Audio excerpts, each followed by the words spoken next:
Yang terakhir, bagaimana pembelajaran PKN di Perguruan Tinggi Muhammadiyah, di mana Universitas Ahmad Dahlan adalah salah satu bagian dari Perguruan Tinggi Muhammadiyah ini.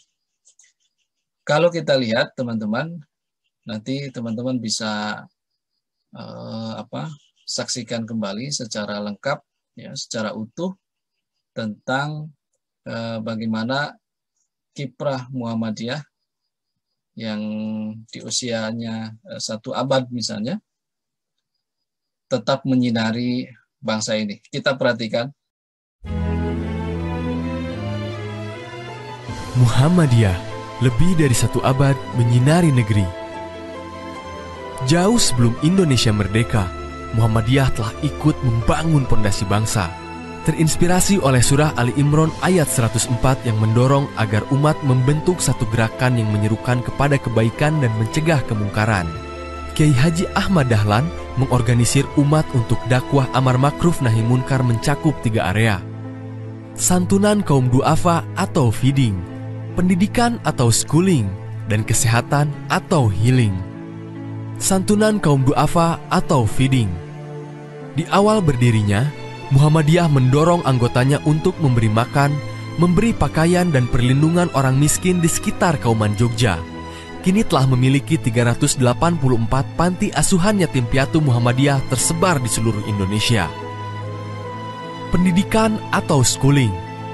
Muhammadiyah adalah pelopor sekolah modern di Indonesia dengan menggunakan sistem kelas dan bangku yang dianggap meniru Belanda. Kaum pribumi mendapat kesempatan mempelajari ilmu umum. Kini Muhammadiyah telah memiliki ribuan sekolah madrasah, pesantren dan perguruan tinggi.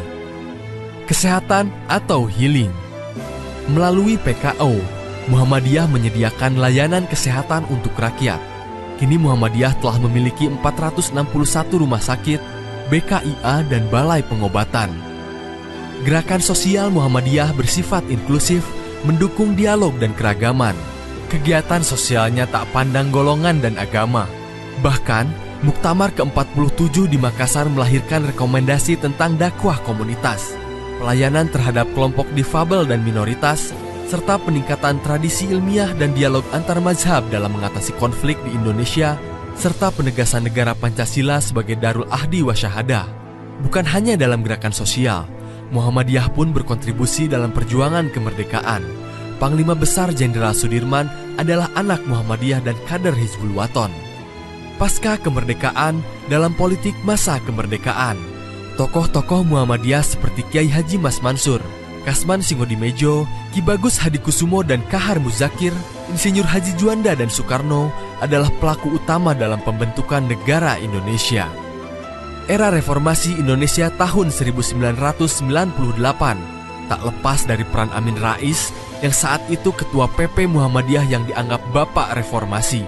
Kiai Haji A.R. Fahrudin, Kiai Haji Ahmad Ajhar Basir MA, Profesor Syafi'i Ma'arif, dan Profesor Din Samsudin adalah nama-nama yang sempat memimpin Muhammadiyah sekaligus memberi warna pada bangsa ini. Dimulai dari Kauman Jogja, kini gerakan dan amal usaha Muhammadiyah tersebar di seluruh Indonesia. Muhammadiyah adalah ormas yang memiliki penyebaran anggota merata di seluruh provinsi di Indonesia. Bahkan pendidikan Muhammadiyah misalnya telah dibangun di berbagai daerah minoritas Muslim seperti Papua, Flores, dan Manado. Kini Muhammadiyah telah berkembang di beberapa negara seperti Thailand, Mauritius, dan Singapura. Pimpinan cabang istimewa Muhammadiyah juga telah berdiri di Inggris, Belanda, Amerika Serikat, Tunisia, Mesir, Rusia, Jepang, Iran, dan sebagainya. Saat ini Muhammadiyah didukung oleh 7 organisasi otonom, yaitu Aisyah, Pemuda Muhammadiyah, Ikatan Mahasiswa Muhammadiyah, Ikatan Pelajar Muhammadiyah, Tapak Suci, Nasyatul Aisyah, dan Hizbul Waton. Secara struktur Muhammadiyah memiliki 34 pimpinan wilayah, 488 pimpinan daerah, 3.655 pimpinan cabang, dan 8.107 pimpinan ranting. Kini telah lebih dari 1 abad, Muhammadiyah terus berbakti untuk menyinari negeri.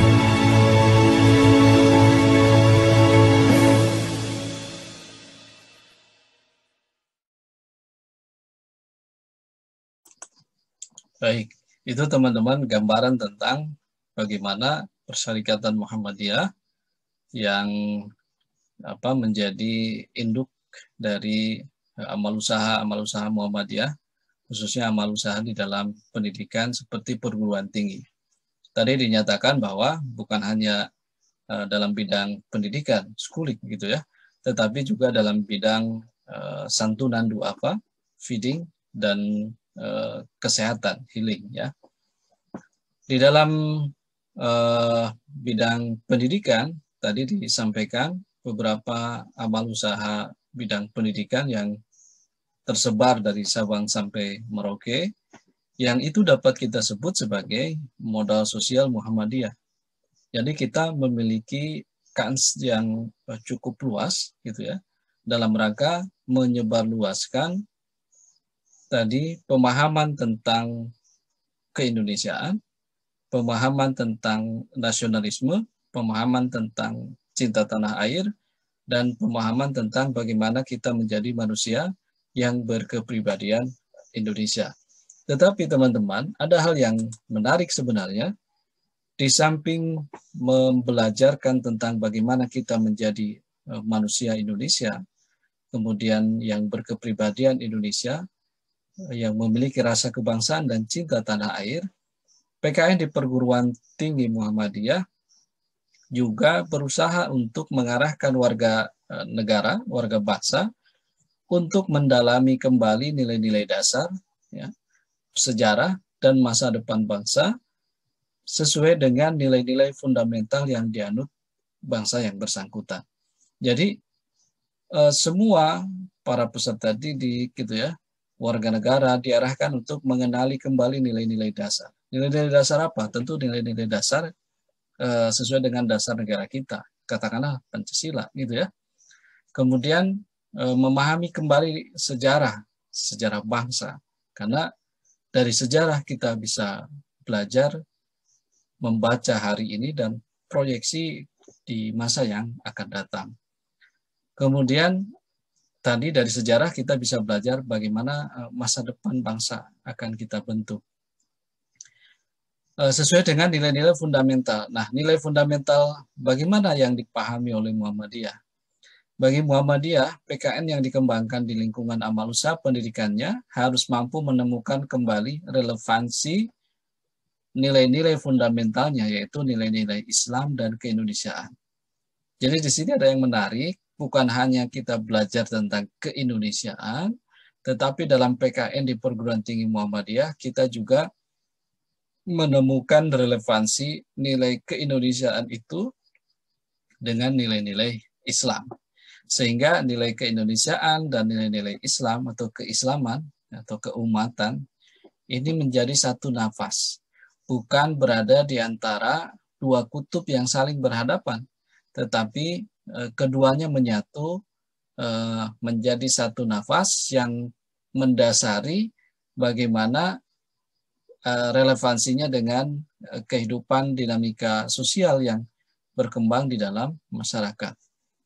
Jadi itu yang menjadi kekhasan bagaimana PKN di Perguruan Tinggi Muhammadiyah tidak hanya bicara bagaimana menjadi warga negara yang baik, tetapi menjadi warga negara yang baik yang mensenafaskannya dengan nilai-nilai al-Islam, gitu ya. PKN di Perguruan Tinggi Muhammadiyah tidak hanya mengajarkan persoalan kognitif domain berkaitan dengan aspek pengetahuan, ya,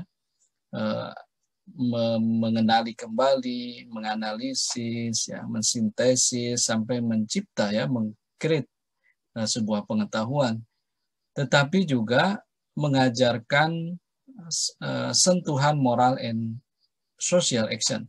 Jadi tidak hanya knowledge saja, tidak hanya kognitif saja, tetapi sampai kepada sikap dan perbuatannya, ya, actionnya atau psikomotornya. Sentuhan moral dan social action inilah yang mendapatkan perhatian dalam skala yang lebih tinggi, sehingga PKN di Perguruan Tinggi Muhammadiyah itu mampu membentuk mahasiswa menjadi good and responsible citizen, menjadi warga negara yang baik dan warga negara yang bertanggung jawab sebagai tujuan utama yang harus dicapai oleh pendidikan kewarganegaraan.